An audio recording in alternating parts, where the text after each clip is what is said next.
Jack ഒരു പാവപ്പെട്ട കർഷകനായിരുന്നു. അയാൾക്ക് സ്വന്തമായിട്ട് വീടുണ്ടായിരുന്നില്ല. കഠിനാധ്വാനിയായിരുന്നു അയാൾ.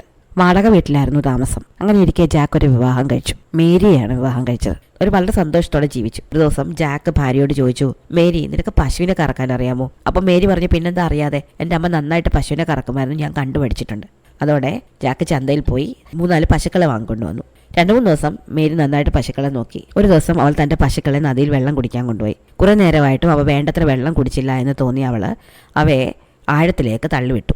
വേണ്ടത്ര വെള്ളം കുടിച്ചിട്ട് വരട്ടെ എന്നാണ് വിചാരിച്ചത്. പക്ഷേ പശുക്കളെല്ലാം മുങ്ങി ചത്തുപോയി. അവൾ തിരിച്ചു വന്ന് ജാക്കിനോട് പറഞ്ഞു, ഞാൻ പശുക്കൾ നന്നായിട്ട് വെള്ളം കുടിക്കണമെന്നേ വിചാരിച്ചുള്ളൂ, പക്ഷേ അവയെല്ലാം വെള്ളം കുടിച്ച് ചത്തുപോയി. ജാക്ക് പറഞ്ഞു, സാരമില്ല, ഞാൻ കുറച്ച് പന്നികളെ വാങ്ങിത്തരാം, നിനക്ക് പന്നികളെ വളർത്താൻ അറിയാമോ? അപ്പോൾ മേരി പറഞ്ഞു, പിന്നെ എൻ്റെ അമ്മ നന്നായിട്ട് പന്നികളെ വളർത്തുമായിരുന്നു, എനിക്കറിയാം. അങ്ങനെ ജാക്ക് അവൾക്ക് കുറേ പന്നികളെ വാങ്ങിക്കൊടുത്തു. കുറച്ച് ദിവസങ്ങൾ മേരി പന്നിയെ നന്നായിട്ട് നോക്കി. ഒരു ദിവസം അവൾ വലിയൊരു തൊട്ടിക്കകത്ത് പന്നികൾക്കുള്ള തീറ്റ കൊടുത്തിട്ട് നോക്കിയിരിക്കുകയായിരുന്നു. അങ്ങനെ നോക്കിയിരുന്നപ്പോൾ പന്നികൾ ആവശ്യത്തിന് ഭക്ഷണം കഴിക്കുന്നില്ല എന്ന് അവൾക്ക് തോന്നി. അവൾ ആ പന്നികളുടെ തല ആ ഭക്ഷണ തൊട്ടിയിലേക്ക് പിടിച്ച് മുക്കി വെച്ചു കൊടുത്തു.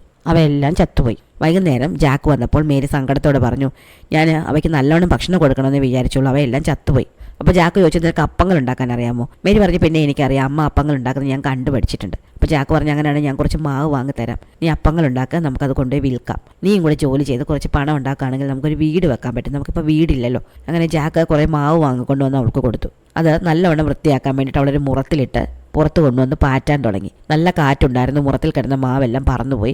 ജാക്ക് വന്നപ്പോൾ മേരി സങ്കടത്തോടെ പറഞ്ഞു, മാവെല്ലാം പറന്നുപോയി. അപ്പോൾ ജാക്ക് പറഞ്ഞു, ശരി, സാരമില്ല. അടുത്ത ദിവസം ജാക്ക് പറഞ്ഞു, വാടക വീടാണെങ്കിൽ ഇതൊരു വീടല്ലേ, നമുക്കൊന്ന് വൃത്തിയാക്കാം. അപ്പം മെത്തക്കടിയിൽ കുറച്ച് പണം ഇരിക്കുന്നത് മേരി കണ്ടു. അത് കണ്ട് മേരി അയാളോട് ചോദിച്ചു, ഇതെന്തിനാ ഈ പണം? അയാൾ പറഞ്ഞു, ഇത് ഭാവിക്കുള്ളതാണ്. ഇത് കേട്ടുകൊണ്ട് അവർ ജനാലയ്ക്ക് പുറത്ത് ഒരു കള്ളൻ നിപ്പുണ്ടായിരുന്നു. കള്ളൻ അടുത്ത ദിവസം രാവിലെ മേരിയുടെ വാതിക്കൽ വന്ന് മുട്ടി. മേരി വന്ന് വാല തുറന്നപ്പോൾ കള്ളൻ പറഞ്ഞു, എൻ്റെ പേര് ഭാവി എന്നാണ്, എൻ്റെ കുറച്ച് പണം ഇവിടെ ഇരിപ്പുണ്ടല്ലോ, അതിങ്ങി തരണേ. മേരി ആ പണം എടുത്ത് അയാൾക്ക് കൊടുത്തു. ജാക്ക് വന്നപ്പോൾ മേരി പറഞ്ഞു, ആ ഭാവി വന്ന് പണം വാങ്ങിക്കൊണ്ട് പോയി കേട്ടോ.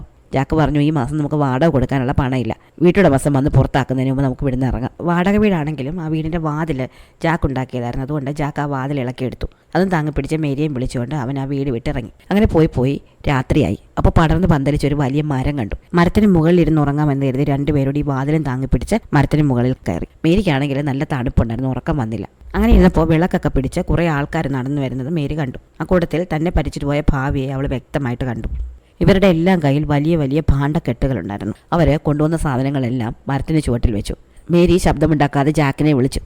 താഴെ നടക്കുന്ന കാര്യങ്ങൾ പറഞ്ഞു. ജാക്ക് കയ്യിലുണ്ടായിരുന്ന വാതിൽ താഴേക്ക് ഇട്ടു. ശബ്ദം കേട്ട താഴെ ഇരുന്ന കള്ളന്മാരെ പേടിച്ച് ഓടിപ്പോയി. മേരിയും ജാക്കും താഴെ വന്ന് നോക്കുമ്പോൾ വലിയ ചാക്ക് നിറയെ പണമാണ്. സ്വർണ്ണ നാണയങ്ങളും ആഭരണങ്ങളും ഒക്കെ ഉണ്ട്. അതെല്ലാം സ്വന്തമാക്കി മേരിയും ജാക്കും അവിടുന്ന് സന്തോഷത്തോടെ തിരിച്ചുപോയി.